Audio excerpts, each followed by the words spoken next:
Hi, this is Justin from Money Bootcamp. Today's video comes from one of my financial planning clients. The question is, how am I losing money even though I'm making a great income? With this, we're going to talk about how cash flow is key. So there are a lot of people out there who are making a big income. They actually have savings and assets. They have money put aside. They have investments, but they also have some debt, or with their spending, they're actually spending more money than they're earning every single month. This means they have a negative cash flow every month, and having a negative cash flow is an absolute killer for your money and your wealth in general. The first thing to do if you have a negative cash flow is to assess your spending and debt. You need to track your spending and see where your money is going. A lot of people with a negative cash flow will have debt payments, and the debt payments themselves might be bringing their spending much higher than it should be. Whether you put money on a credit card or gotten some small loans, be it for a car, a holiday, a wedding, whatever it is, you may have gotten a little bit out of your debt and now you're paying slightly more than you're comfortably able to pay on debt.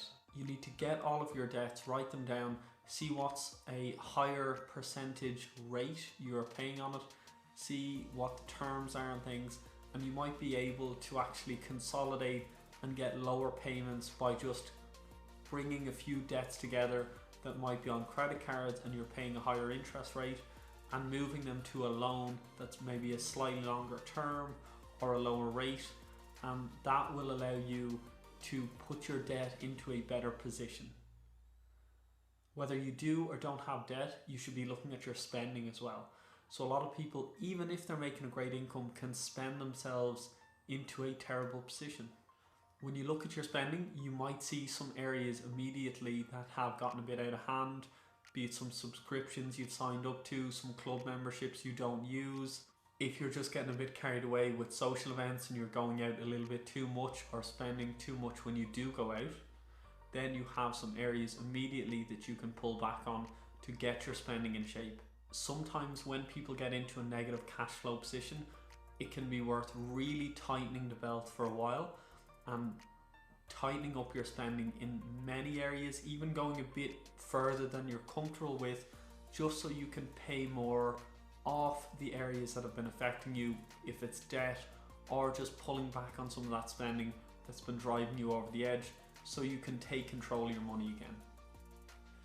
Depending on how bad your situation is, you might have to do this for several months, or if you're in not a bad situation at all, maybe it's just for a month or a couple of weeks or even 2 months. Whatever it is, figure out what you can do to get back into a positive cash flow situation. When you are in debt and you are struggling to pay this, it can be really good to do two things here. One of which is to see if you have any assets that you can use to pay off the debt that would make sense. So a lot of people I would be working with would be paying 16, 17, 20% on a credit card, and they have some savings sitting in a bank account earning 0 or not even 1% in interest. So sometimes if there's not a need for that savings, you can just immediately move it and pay off some of your loans. The next part of that is the restructure.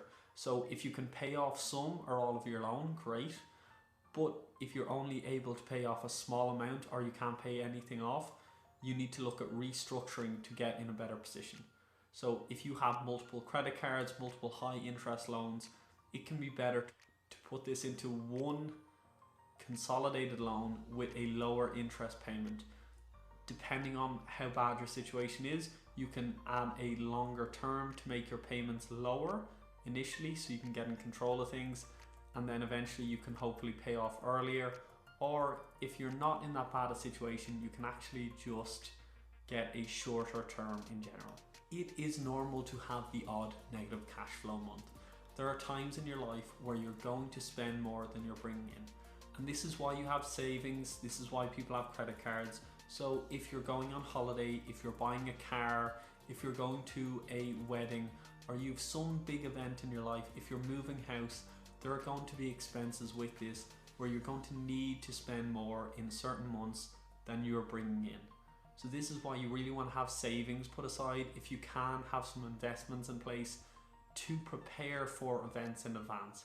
If you're planning on having kids, you can work out some of the expenses far in advance and actually just put some money aside into savings or investments that are going to grow to meet the assets that are going to be required at the time. In general, you want to be in a positive cash flow situation every month. So with a bit of planning, you can make this happen. If you know certain things are coming in advance, you might be able to pay them off early or put some savings aside so that when that time comes, rather than getting a loan or paying it on a credit card, you can actually pay it out of savings or use that investment you put aside to pay for it. The final point here is that it is okay to have a couple of months of negative cash flow every now and again.